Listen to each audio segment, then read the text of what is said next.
Hello, Amsterdam. Okay, how many people here are really high? Raise your hand. Excellent, excellent. We're winning the drug war. They cannot stop the buzz. Every puff brings us closer to victory. I would like to mention it is going to be one of the hottest cannabis days ever. So if people aren't passing out because they're eating records amounts of brownies, they're going to pass out from not hydrating or getting sunstroke and being in the sun too much. So I want everybody to remain cool at all times, drink plenty of water, and, go to the washroom and soak your head. Just stay cool because we don't want anyone passing out today for any reason whatsoever. Now, if you're a teen pot smoker and you're out there, please do not pick today to be the day you learn what your limits are. Do that at home with mom and pa there to talk you back down. Okay, so moderate use, especially of novice users. Please, we're begging you. It's the only problem we have here. 20,000 people come here over the course of the day. They all get really high, or most of them do. And the only problem we have is people occasionally passing out. And then they wake up again. Unlike alcohol night, where sometimes they pass out and don't wake up, here they do. But that's our only problem. So help us with our only problem by moderately using cannabis. And set an example, a good example for younger users, and smoke moderately in front of them too. Because monkey see, monkey do. I would like to discourage all the stigma foisted upon our young users by some people. Even in the movement, we were like, oh, we can't have teens smoking pot. That'll look bad on the news. No, it won't if you educate people as to the real dangers. The real dangers are jail, buying shitty weed on the black market, and mixing drugs like hard drugs, like the prescription medicines we put our teenagers on and younger children on all the time, mixing those medicines with hard drugs like caffeine, which can kill if you use too much of that, unlike cannabis. So not teaching our kids how to do drugs is a problem. But kids will do drugs. It's like banning sex among teens. It's not going to be very effective. So it's better that they have access to condoms. Same with drugs. Banning drugs among teens isn't going to be very effective. How many people here started smoking pot before they were 18? Raise your hand. That's a lot of people. That's a huge chunk of people. Some might say at least half of us started smoking pot before 18. So banning it ain't going to work. It's like banning adult use. That's not going to work either. So what we have to do is teach our children how to smoke pot the right way. High pleasure, low pressure activities. Smoke organic. Stay away from those radioactive chemical fertilizers. And, moderation and respect. I would like to point out that unlike every other protest we've ever had, the protests this year have a special significance because we're likely to be able to legalize marijuana through Sensible BC. Now, we've had 40 years of promises from politicians. Oh yeah, we're going to reduce penalties, we're going to legalize pot. Ever since the Ledane Commission came out, around the time I was born. So how many more generations are we going to wait until the politicians do something? Well, let's not wait for the politicians. We've been waiting for the politicians and judges to do something. They're not going to do anything. Even though they promise to do stuff, they never deliver on those promises. But Sensible BC is a non-politician, non-judge way of changing things. We can ignore what they're doing and just gather signatures to legalize pot. Now, do we have anyone from Burnaby here? Raise your hand if you're from Burnaby. Okay, we got a few people from Burnaby. Do we have anyone from Surrey here? Raise your hand if you're from Surrey. We got a few people from Surrey. We got people from Port Coquitlam here. How many people here are not from Vancouver, but from somewhere else other than Vancouver? Raise your hand. Okay, especially you people. Go to the Sensible BC booth. Sign up. Something could be done. And because it's activist-created legalization, we can decide what the legalization is going to look like. Right now, we're just trying to get two things happening. One, for the police to be defunded from being able to enforce adult use of up to an ounce, or possession and use of up to an ounce of weed. That's what it would do immediately. The second thing it would do is it would put pressure on our government to legalize, set up some sort of legal model. And if they don't do it in 2017, we will have another referendum where they defund the police ability to bust growers and dealers too. So because it's an activist-created model, it's going to be the kind of model that will include everybody. In the United States, there were two models of legalization, one in Washington State and one in Colorado. Washington State was done by an ambitious lawyer. Colorado's was done by activists. In Washington State, you're not allowed to grow your own. In Colorado, every adult can grow 6 plants. If you grow your plants like they do in Humboldt County with a great big root ball, huge 100-gallon planters, you can grow 10-pound plants. 6 plants equals 60 pounds per adult, not per household, per adult in Colorado. That is the kind of legalization I could live with. If each one of you adults could grow 60 pounds a pot every year, don't you think we'd all be a lot better off? Aren't you sick of starving, my friends? I sometimes wonder how on earth anyone's supposed to make a decent, honest, legal living in this town. The only real good job is pot growing and pot dealing.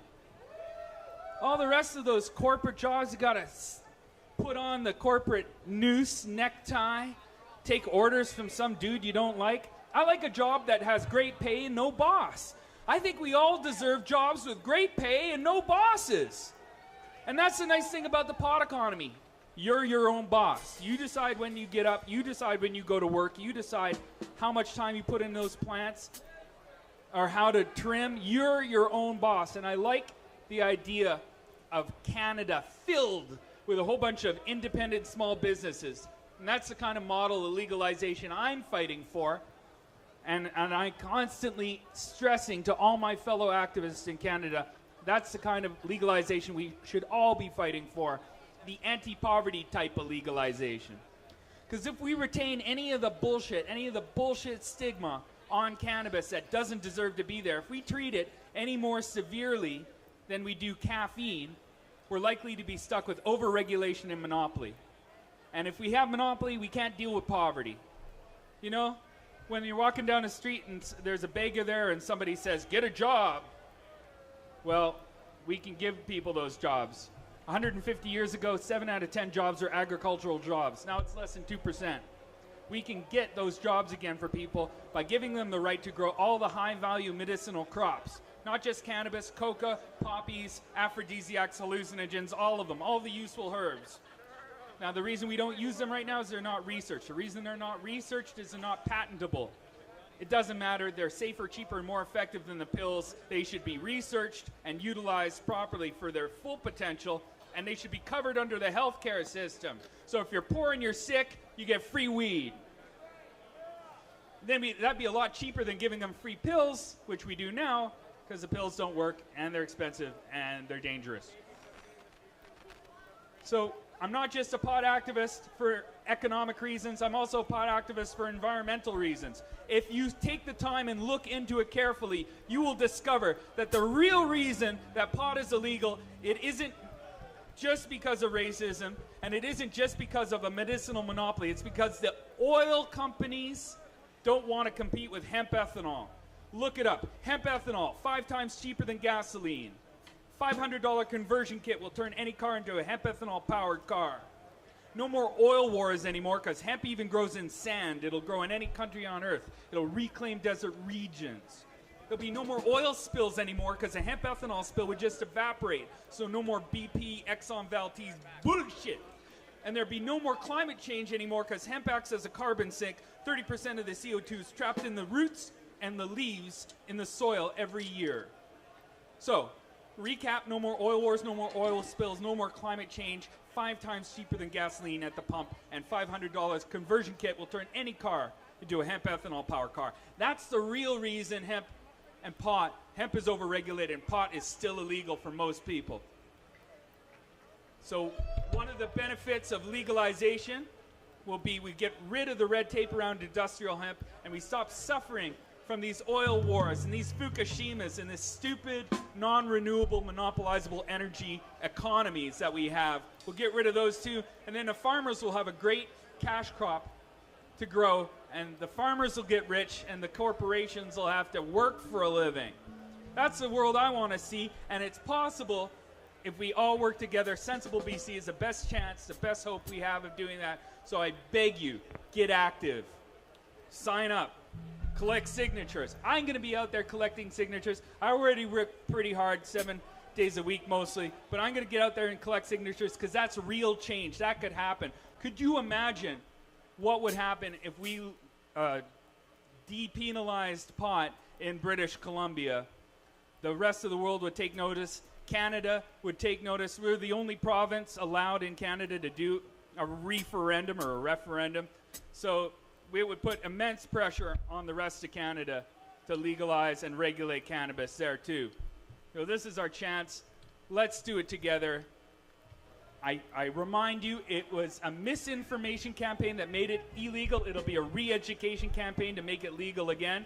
If you want to learn more about cannabis and other herbal medicines in the drug war, I advise you to check out the Herb Museum. Our tent is right back there, and we will give you a free postcard with links to a website, and you can check out the Herb Museum every day between 5 and 11 p.m.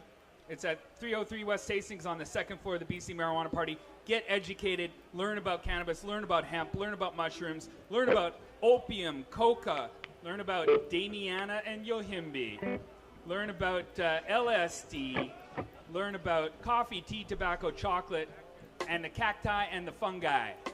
Learn about all those things, and you will be a much more independent, powerful person, more able to become fully free. The true north, strong and free, which is what Canada is supposed to be all about. The true north, strong and free, which is what we are right now. Very effing free. The freedom to do anything you want so long as you're not harming other people. That's true freedom. So we should protect all the harmless people in our community. Teen pot users, pregnant mother pot users, the mentally ill pot users. Doesn't matter. If you're a pot user, you've already decided to put it in your system. You should have the best information. You should have the best weed available. You should have a safe point of sale. And you should have the dignity and respect to decide what medicine and food you stick in your belly, because it's your belly.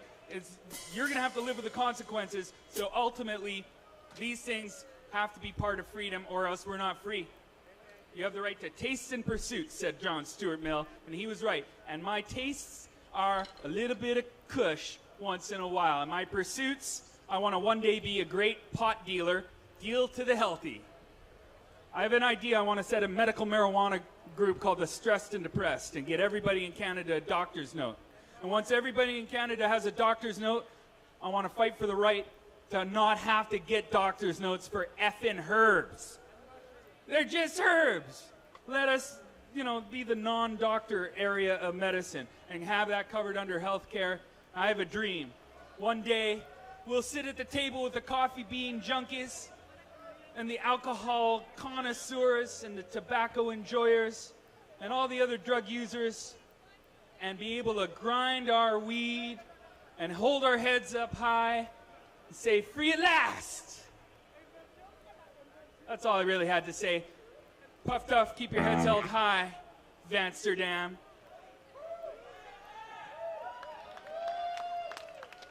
David Malmo-Levine, friends. He is one of the guys that is responsible for us being here today, let me tell you.